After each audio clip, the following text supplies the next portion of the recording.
This? Oh my goodness. Hey fam, welcome or welcome back. Atisha here, back for another recap of Seeking Sister Wife. This is season 6, episode 9. I knew this conversation was coming. And how many of us knew that this conversation with the Davises were coming? I'm going to go ahead and jump right into them first, but let me ask you to please do me a favor and please like the video, and if you haven't done so already, make sure that you subscribe. Now, at the end of this video, I will have a conversation about one of these couples, but I want to leave it to the end for those of you who do not want a spoiler. And I will say spoiler alert before I get into it. So let's go ahead and start with this pimp and his family. Let me tell you something. It is so clear to me that Nick was never really into Teresa. I said it really really early on in this season, and in watching this episode, I firmly believe it. So Teresa is hanging out with her friend of 20 years, Brandon, to hang out at a pool hall while they talk about her struggles. So she lets him know that her past trauma, which he is aware of, is hindering her from her connecting with Nick. She says she constantly finds herself comparing herself to both April and Jennifer, and she just has this constant feeling like they are more valuable than her, like they are wife material, and that she will never be able to get to that point because of the things that she's been through. She has a lot of shame associated with her past, and she admits it. And she says that she feels bad because she feels like they're always having to give her pep talks, and she doesn't feel worthy of them or him. And like no one is going to love her like Nick or those girls. And she fears losing them because she feels like she will never find love like that again. And she just can't mess this up. When I hear her say this, my first initial thoughts are, what the hell is going on in that room? Because Pimp Daddy Nick doesn't seem like a prize to me. But this goes back to the fact that Teresa has a lot of things based on that interview that she did on YouTube that she's been through. But what bothers me is it's not like Nick wasn't aware of it. So I question if you got with this girl because you genuinely wanted to see if there could be a connection there, or if because you know that this would give you another season on the show. I don't know. Y'all tell me what you all think. So Brandon feels for his friend because he knows that she's been through a lot. This is the part that I don't understand. If Nick is supposedly supposed to love her, right? Why is it that Nick doesn't understand that this girl has been through some trauma? She, at a young age, allegedly, well, no, I'm not going to say allegedly because she said it out of her own mouth. She was into some things. There were acts that were committed against her. She's been through a lot of stuff. And I would think that he would know that. So she feels like, it's a lot and she's too much. And he's like, no, I love you. All it is that you just need a little bit more affirmation from people. In listening to them, with Teresa having as many insecurities as she does, a relationship where a man is dividing his attention amongst so many other women, in my opinion, would never work. You can tell from the very beginning that there are periods where she felt like an outlier.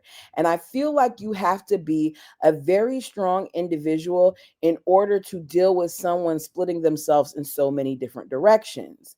So, her friend tells her that he's going to be there for her. And we get to the next scene. This scene is actually at the end of the episode, but I'm going to just do it right now because we're on this family. So, in my opinion, the Davises are tired of Teresa.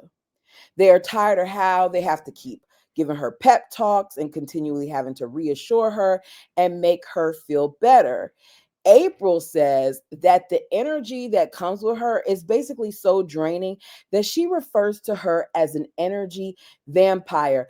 I understand what she means, but saying that she's an energy vampire, it the way that that comes across is like, okay, you really see her in the negative light.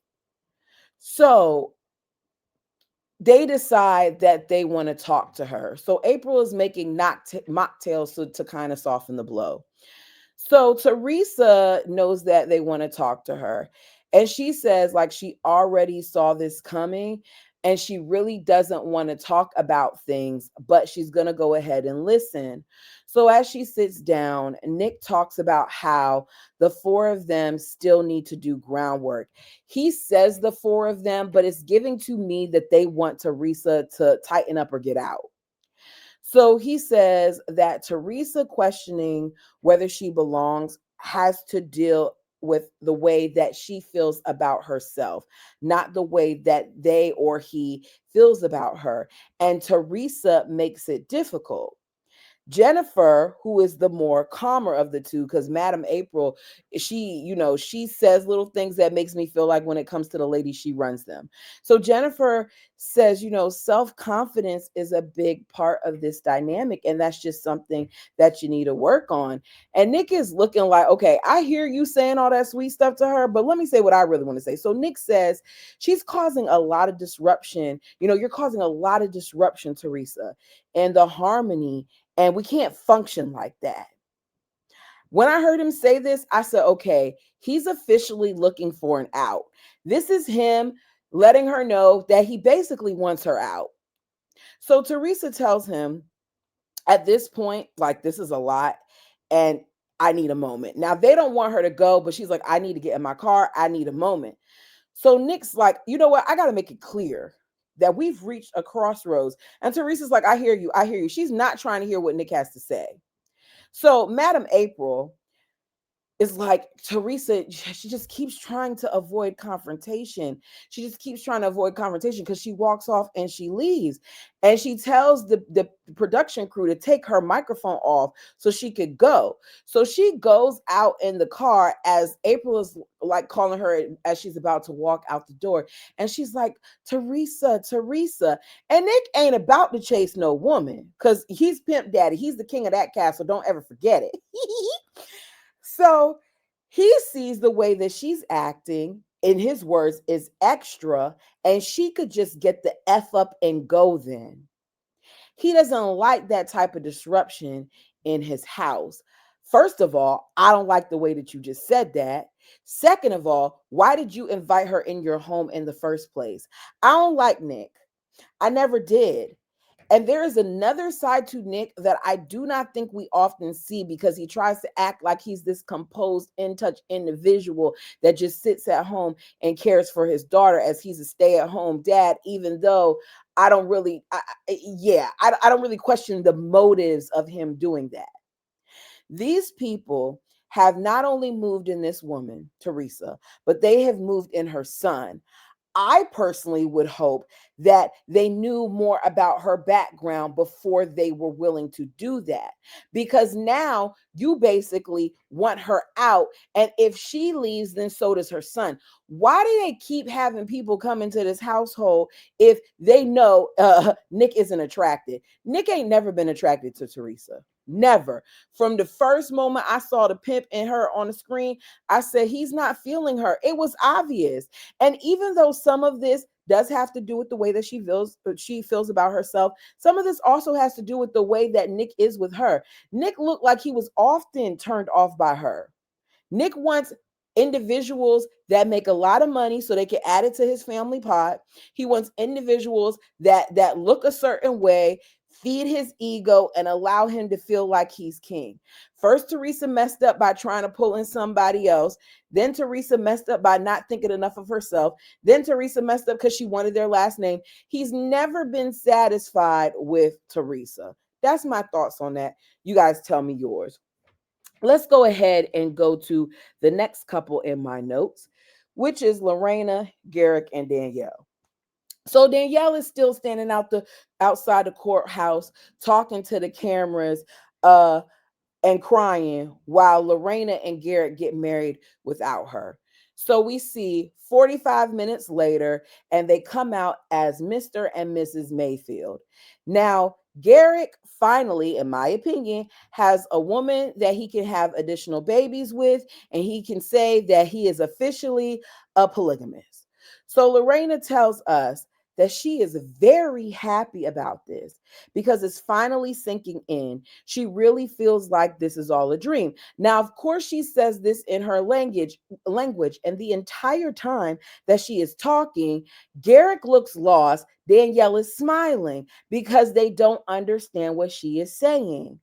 I understand that she is learning English, but I think if either one of these people care like her, care about her the way that they say that they do, if this man supposedly loves her, if they have such an affinity for Brazilian women or women outside of the country, then the least that they could do is become more fluent in Portuguese. Because it's really, really annoying to me that this girl always has to talk to them through an app, and it doesn't seem to me like they are trying as hard to learn her language as she is trying to learn theirs. That's my opinion. Tell me yours. So they head out for lunch to kind of celebrate the marriage. And the place that they go to, one of the staff members asks them why they're there, and he says to celebrate being married. So the guy is like, to which one? Now, me personally, I would have thought that it was Lorena because of the way Lorena was in her white dress, but he, didn't assume anything, and he tells them both.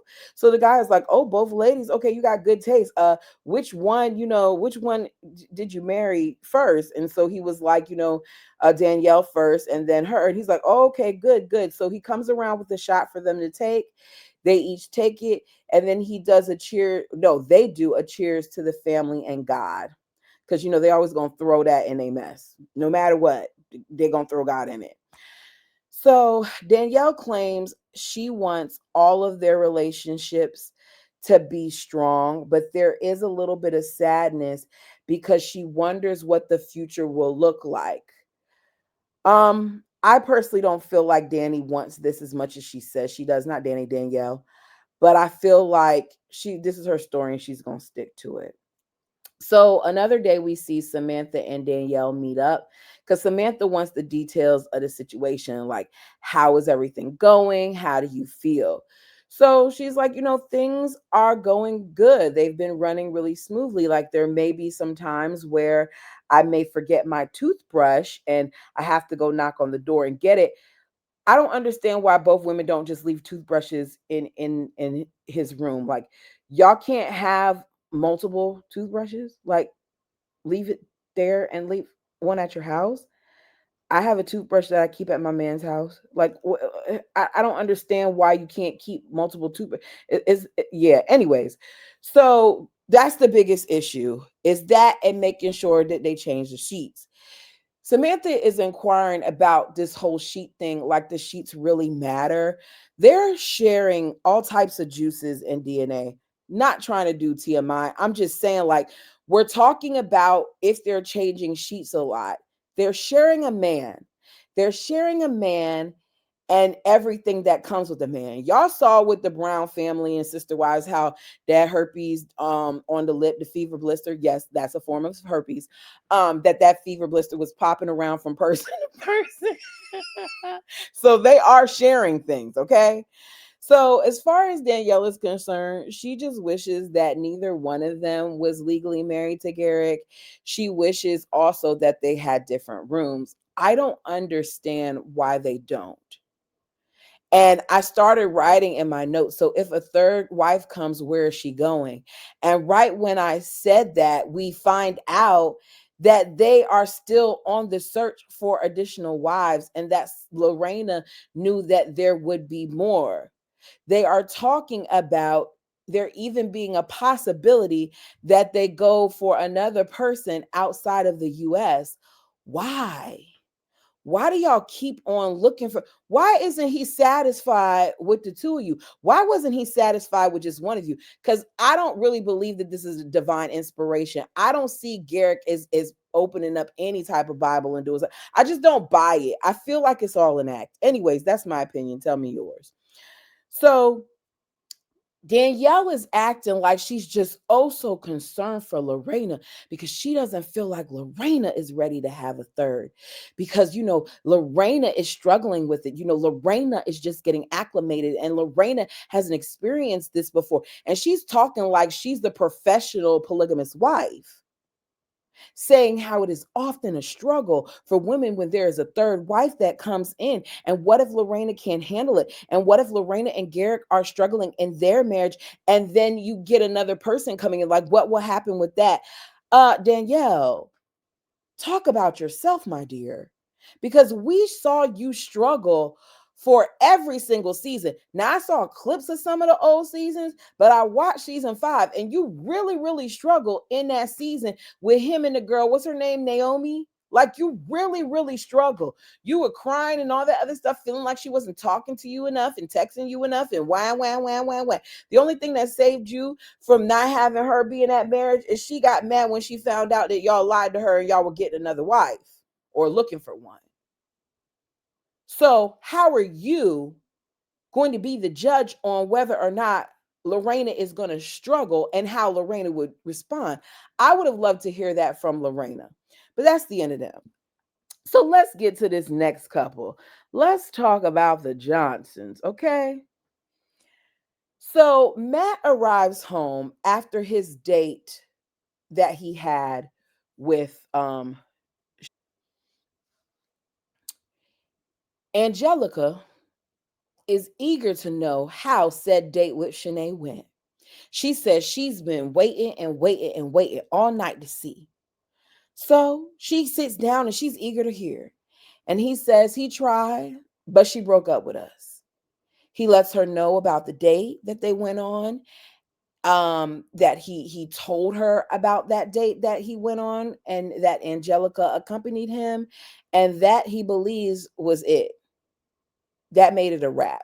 Now, as he's saying all of this, Angelica looks devastated.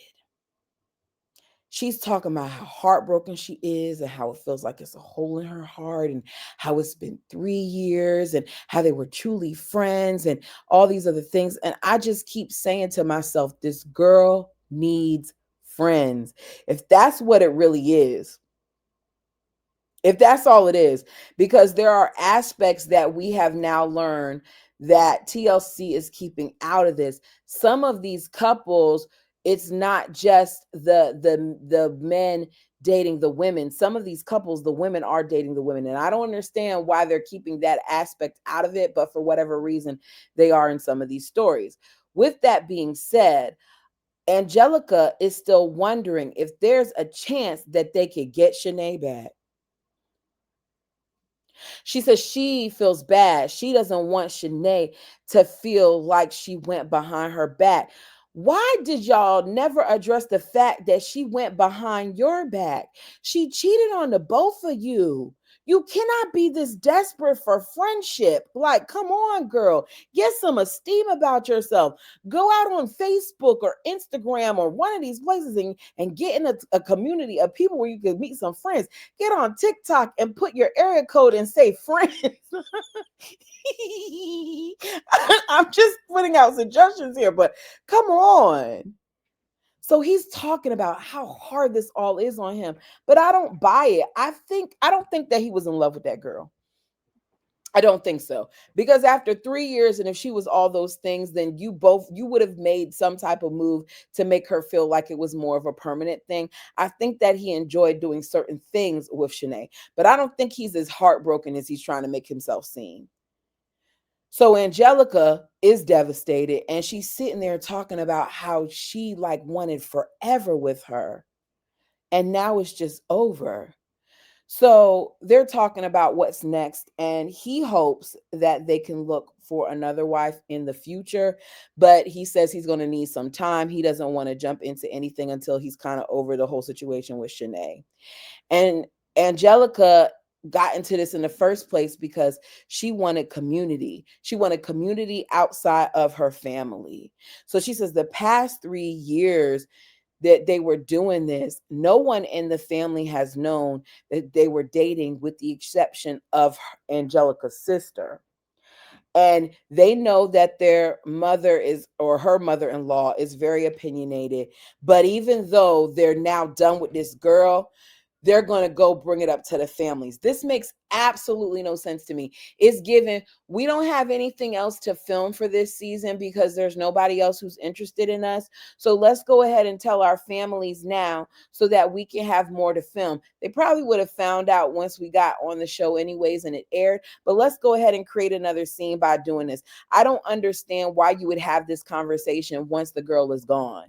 How much did she mean to you that in 3 years the people who meant most to you knew nothing about this girl? You see what I'm saying here? Ugh, makes absolutely no sense. So let's get to our final couple of this episode, which is Reese and Billy Jean. Now, Reese just went out on a date last episode with this lady by the name of Randy at the playground. And it went so well at the playground that they decided they were going to take this thing to go grab some drinks or food or whatever. So they're at this spot eating and drinking, and they decide to play a questions game as they wait for Billie Jean to arrive. I am not a fan of games like this when you first meet someone that talks about a bunch of sex or innuendo and things of that nature. I just don't feel like those are things that we should be talking about on our first date. Call me a prude. That's fine. I'll be that. But if you want to date me, don't ever start your first date like that. Are there certain conversations that we'll have eventually? Of course. But the first date, no, thank you. There needs to be substance there. So we find out things like the craziest place Reese had sex was at the foot of the bed. And then he said, no, the car. For Randy, it was the beach, and that wasn't fun. We find out that Reese doesn't like reverse cowgirl because things don't always line up and it can be painful, but he does like everything else. So they both are laughing and actually enjoying one another. Like there's moments where I'm cringing, but they're laughing. So they have something, there's a vibe going on there. And he's enjoying himself so much that even though he's had permission from his wife to go on this date, he is feeling guilty for how much he's enjoying himself with Randy. So Billie Jean arrives, and Reese is telling Billie Jean arrives, and Reese is telling Billie Jean how much Randy and Billie Jean are alike. I don't know if you would want two of the same people. I do feel like you would want it to mesh for there to be some similarities, but I mean, I would think you want a little bit of differences too. So Randy lets Billy know that the idea of doing this as a family is what was the most appealing to her, that she does have kids ages from 5 to 17 and she does want more. So Randy and her are talking, and Billy's like, you can ask me anything you want. What do you want to know? I'll give you all the tea. So Randy, of all things, wants to know, another sexual question, how vanilla Reese really is. She wants to know if Billie Jean has to do all the work or if he just lays there. Now Billie Jean laughs and says he'll lay there if you just let him. And there are times that you got to tell him what to do, but all you got to do is, and they just bleep it out. There's a lot of laughter, and Billie Jean likes her, but she is already questioning why it's so easy for Reese and, oh God, I forgot her name, Randy, to laugh and joke with each other already. Like they're so comfortable with one another. And I said to myself, it's too soon, girl, for you to be jealous. You're showing jealousy already. So Billie Jean admits to Randy that she doesn't know if she'll be jealous because this is all new. Randy's like, I don't know either. This is new for me too. I don't know how I will act when it comes to this. But she is already questioning it a little bit because she can tell based on Billie Jean's expressions that there are some discomfort there. She says she's making faces and doing things. Now, she doesn't say that to her, but she tells it to us. Billy may feel like Randy is very open and friendly, but to me, it signs that she's going to struggle. So that's all we see of the date. So it's another day. They're at home. Billy is doing what, in Reese words, calls the more masculine things because she's fixing the lawnmower. Why am I not surprised that Billy is the one that does the honeydew list? I'm not surprised at all. So he brings up how, Randy and Billy Jean have this good vibe. And she's like, yeah, I'm just really, really shocked at how well you meshed. And he's like, yeah, she hit me up the other day. And he's like, what's that face? Because she made a face. And she tells us that she's basically jealous. How is it that most of the women on this show, who supposedly are the ones who suggested that they get into polygamy, are also the ones that are struggling with it so much? Part of me wonders if Billie Jean really thought that they would go through this. I'll expand upon it a little bit more. So he tells her that he does, because she's like, how do you feel about her? And he's like, I do like her. I enjoy her. And now Billy is concerned because she wonders if Reese is capable of loving the both of them at the same time, because she feels like Randy could be everything that he's longed for, and that he may leave her. So Reese is like, I could never leave you. We've been through too much. I just, like, you didn't think of this before you suggested that you add other women to the family so that they could be incubators for you? Did you not think that anybody else would be interested in your man?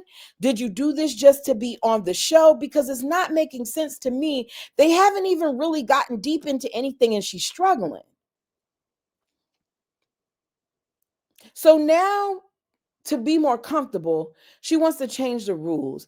And she feels like every other date while they're dating, she should join them. I'm telling y'all now, I don't think it's going to work out for them. Look at me ready to close out.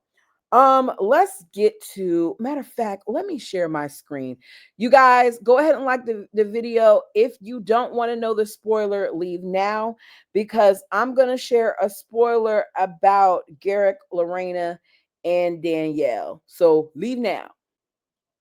Okay, let me say it again. Spoiler alert, spoiler alert. I want to make sure that you guys know so that there's no problems. I'm about to put it up right now.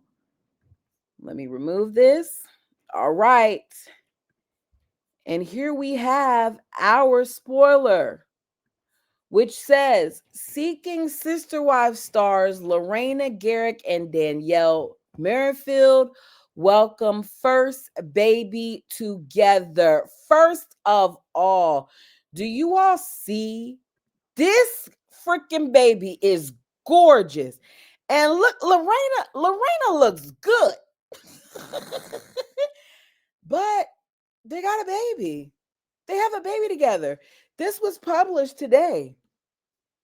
All right, let me read a little bit of it. For those of you who are new here, I put on my news reporter voice most of the time for these.